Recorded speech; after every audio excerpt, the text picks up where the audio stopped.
अकबर बीरबल की कहानी। जल्दी बुला कर लाओ।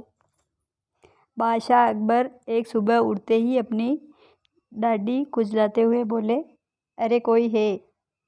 तुरंत एक सेवक हाजिर हुआ। उसे देखते ही बादशाह बोले, जाओ जल्दी बुला कर लाओ, फौरन हाजिर करो। सेवक की समझ में कुछ नहीं आया कि किसे बुलाकर लाए, किसे हाजिर करे।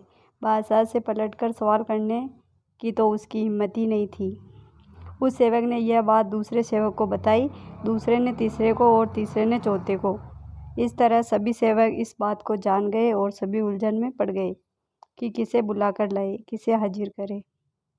बीरबल सुबह घूमने निकले थे। उन्होंने बादशाह के निजी सेवकों को भाग दौड़ करते देखा तो समझ गए कि जरूर बादशाह ने कोई अनोखा काम बता दिया होगा जो इनकी समझ से बाहर है। उन्होंने एक सेवक को बुलाकर पूछा, क्या बात है, यह भाग दौड़ किस लिए हो रही है।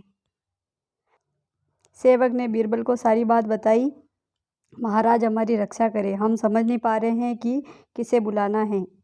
अगर जल्दी बुलाकर नहीं ले गए तो हम पर आफत आ जाएगी। बीरबल ने पूछा, यह बताओ कि हुक्म देते समय बादशाह क्या कर रहे थे।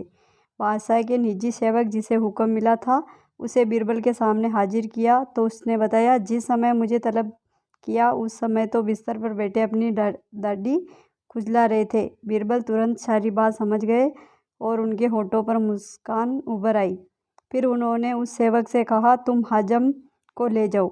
सेवक हज्जम को बुला लाया और उसे बादशाह के सामने हाजिर कर दिया। बादशाह सोचने लगे, मैंने इससे यह तो बताया ही नहीं था कि किसे बुलाकर लाना है, फिर भी यह हज्जम को लेकर हाजिर कैसे हो गया। बादशाह ने सेवक से पूछा, सच बताओ, हज्जाम को तुम अपने मन से ले आए हो या किसी ने उसे ले आने का सुझाव दिया था।